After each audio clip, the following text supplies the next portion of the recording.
Бид бүгдээрээ л нэгэн зэг дээр гацаж байсан. Магадгүй гацаарч байх болно. Сэтгэл готрол, ядралт, burnout, өөрийгөө голох мэдрэмжүүд, сэтгэл зүйн асуудлууд. Чиний хамгийн сайнараа хичээж буй зүйл өөрөөс чинь ахуулаад хүнд чирэггүй зүйл нэг санагдах. Хүн бүрт тулгарх энэхүү асуудлыг бид өөрөөсдийн аргаар шийдэж, даван туусаар ирсэн. Зарим нь зүгээр л бүх зүйлийг хэсэг хугацаанд хайж, харин зарим нь өөртөө урам зориг өгөх, ном зохиол, кино үздэг. Бидэнд урам зориг өгч, одоогийн өөрөөсөө илүү хөлбөр болоход туслах маш олон уран бүтээлүүд бий. Хизээч үл бууж өгөх, эцэг хүнийг харуулах The Pursuit of Happiness, бүхнийг тэгээс эхлэн амьдрал дээрч, спорт дээрч олон сорилтуудыг даван туулах Rocky, эсвэл бүр 19 жилийн турш эрхчлөө гэдлэхээр нөхөхсөн The Shawshank Redemption-ийн Andy-гээд дурдаад дуусашгүй олон. Магадгүй хүмүүсийн хамгийн түрүүнд нэрлэх кинонуудад ч эдгээр бүтээлүүд багтах биз. Тэгвэл өнөөдрийн бичлэгээр өөрийн хамгийн их урам зориг авч тэрхүү гацалтын цэгээс гарахад хамгийн их тусалдаг кинонуудын талаар ярилцгаая.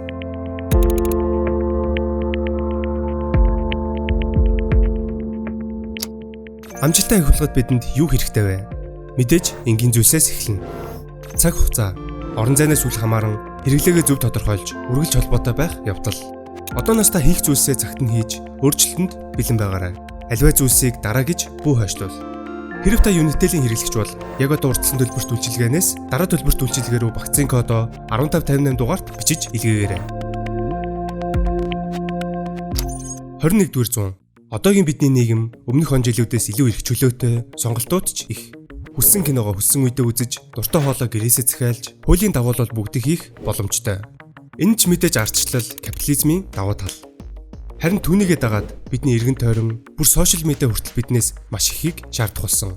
Мөнгөтэй бол бизнес хий, entrepreneur, alpha, sigma, хүчрхэг ирбэ. Ингэж болохгүй, бас тэгж болохгүй. Угтаа бол чи ийм байж чадна, ийм болох боломжтой гэхийн оронд эрүүл бус шаардлагууд. Энэ ч биднийг өөрийгөө голж, сэтгэл зүйн асуудлууд үүсгэхэд тодорхой хэмжээнд нөлөөлдөг. Үнэхээр бид баян болж, хизээч үлдэггүй эрэгтэй хүн болох ёстой гэж үү? Өөрийгөө илүү сайжруулна гэдэг үгээр хэмжигддэг үү? Мэдээж ид хөрөнгө, амжилт гэдэг бол үний тодорхой нэг хэсэг. Гэхдээ сул дорой байх гэдэг гол асуудал биш. Харин үнийг хамгийн тодор харуулдаг кино бол The Perks of Being a Wallflower. Чарли бол ахлах ангийн анхны жилдээ орж буй интроверт нэгэн. Түүнд ямар ч найз байхгүй, ганцаардсан. Өдрийн хоолны үеэр үргэлж ганцаараа суун хооллдог. Өөртөө итгэлгүй, зохиолч болохыг хүсдэгч уран зохиолын хичээлд ямар ч төвхгүй оролцдог. Харин анх удаа дээд ангийн Патрик болон сайн нартай харилцаа тогтоож, тэдний харилцаа эхэлснээр Чарли анх удаага гэртээ нэмсэглэн орохыг бид киноноос хардаг. Зохиолч болох мөрөөдлөж бас тэдэнд хэлж, уран зохиолын багшаасаа хичээлээс гадуурх даалгавар авч, хүсэл мөрөөдөлтөө хөтлөгдөж эхэлдэг. I don't know what I'd write about. You could write about us. Yeah. Харин сайн Патрик хоёр Чарлигаас эрсдэс хүмүүс. We just want to toast our new friend. You see things and you understand. You're a wallflower. Киноны турш бид тэдний нандин харилцаа, гайхалтай мөчүүд, дөрүүд хэрхэн хөгжүүлэгдэн киноны төгсгөлд ямар замыг сонгон явахыг хардаг. Тэд бүгд өөр өөрсдийн хүнд асуудлыг даван туулж буйгч бас харна. Гэвч кинонд өөрийн байр сууриа олж, хүмүүсийн хооронд жинхэнэ харилцаа ямар чухал болохыг харуулдаг. Дан ганц зөв хүрээлэлд орох бус, чамайг байгаагаар чинь харж, чиний үзэл бодол, өвөрмөц чанаруудыг чинь хүндэлдэг хүмүүсийг олох нь хамгийн чухал явдал. And just a few hours before, everyone I love had their last day of high school ever. And I was happy because they were happy even though I... Гол дүр Чарли сайн болон Патриктэй уулзсанаар өөрийн тээж байсан хүн тачааг ардаа орхиж, өөрийгөө өөрчилж, хичээлийн жил эхлэх үеийн Чарли, ахлах ангийн эхний жилээ төгсөж буй Чарли нар ямар ялгаатай болохыг хардаг. And in this moment, I swear, we are infinite. Тэгвэл бидэнд томч байж ижигч бай, ямар нэгэн мөрөөдөл байвал түүнийхэн төлөө хүрэхийн тулд бидэнд юу хэрэгтэй вэ? Мэдээж бидний хүсэл тэмүүлэл, хичээл зүтгэл чухал. Нэмээд хэцүү үед хажууд чинь байх зөвлөгч хинэгэн, арыг чинь баттаах найз нөхөд. Тэгвэл нөхөрлөл, хүсэл мөрөөдөл, түүнийхэн төлөөх тэмүүллийг харуулах миний хамгийн хайртай кино бол Джон Карни найруулагчийн Sing Street. 1985 оны Дублинд хувийн үнэтэй сургуулиас Христийн ахын дүүсийн сургууль руу шилжин очиж буй Конорын хүсэл мөрөөдөл, түүндээ хүрэхийн төлөөх адал явдлыг кинонд харуулна. We're not taking you out of school, we're transferring you from one school to another school. Why? Because we need to make some cuts in the budget somewhere. I'd suggest taking your brother out of college, but he's already dropped out of his own volition. Thank you, Robert. Мэдээж шинэ сургууль, шинэ хүрээлэл гол дүрийн хувьд дасан зохицоход хүндхэн байх нь гарцаагүй.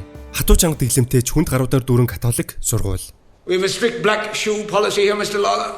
Your parents should have read it in the introductory rule book, page 142. I don't have black shoes, sir. Нэмээд түүний гэр бүлд тохиолдож буй хүнд асуудлууд гол дүрийг сордог. Харин Коннор хайртай охиноо найрахын тулд хамтлагийнхаа клипэнд тоглоулна гэж ам гарснаар түүний рок-од болох далтхан мөрөөдөлд асар том хөшүүрэг болж хамтлаг байгуулан дуу зохиохоос өөр аргагүй байдалд хүрдэг. Do you want to be in a video? It's for my band. You're in a band? Yes. Харин түүний төрсэн ах мөрөөдөлтөд хэдийн бууж өгсөн ч Коннорыг амжилтанд хүрэхийн тулд түүнд чадах бүхнээрээ туслана. Ингэж түүний Лондонд очиж рок-од болох хүсэл мөрөөдөлд үргэлжлэн асч киноны үйл явдал өрнөдөг. Киноны турш бид Коннорын хатуу чанга сургуулийн дүрмийг зөрчин рок-од болохын төлөөх тэмцэл, хайртай бүсгүйнхэн төлөөх шантаршгүй байдлыг харна. Хэрвээ түүний хажууд хамгийн их тусалж зөвлөгөө өгөх ах нь байгаагүй бол Коннортой адил шинээр эхэлж байгаа ч ижилхэн хүсэл мөрөөдөл хөтлөгдсөн хамтлагийн найзууд нь байгаагүй бол тэр хизээч өөртөө өөрчлөлт хийж хүсэл мөрөөдлийнхөө төлөө том алхмуудыг хийн өөрийгөө дараагийн түвшинд авчиж чадахгүй байх байсан. It's just how life is. I'm going to try and accept it and get on with it. Өөрөөр хэлбэл Sing Street бидний амьдралд Коннорын ах шиг зүрх сэтгэлтэй ментор, хамтлагийн гишүүд шиг үнэнч хамтрагчид, Рафина шиг ямар нэгэн хөшүүрэг бидний зорилгодоо хүрэхэд ямар чухал болохыг харуулдаг. Yes! Sing Street хамтлагийн зохиосон дуунууд ч гол дүрийн амьдрал болж буй үйл явдлаас төрөн гарч шин дуу зохиох бүртээ хэрхэн сайжирч буйг харна. Мөн тэдгээр дуунууд нь ч бас маш их урам зориг, хүсэл тэмүүллийг бэлэглэж чаддаг.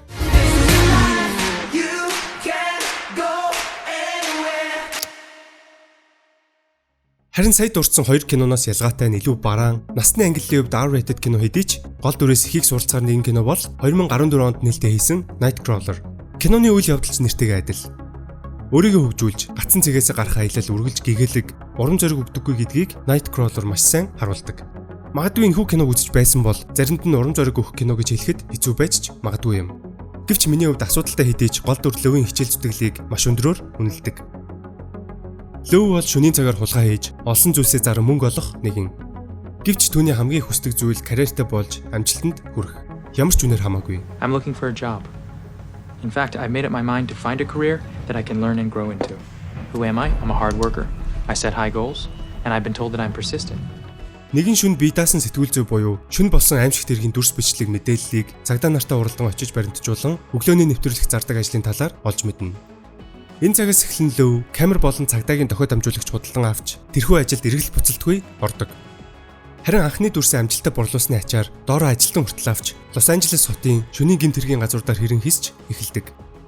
Тэрээр хамт ажиллах ажилчдаасаа үргэлж мэргэжлийн байдлыг шаардаж Don't answer me by telling me a problem.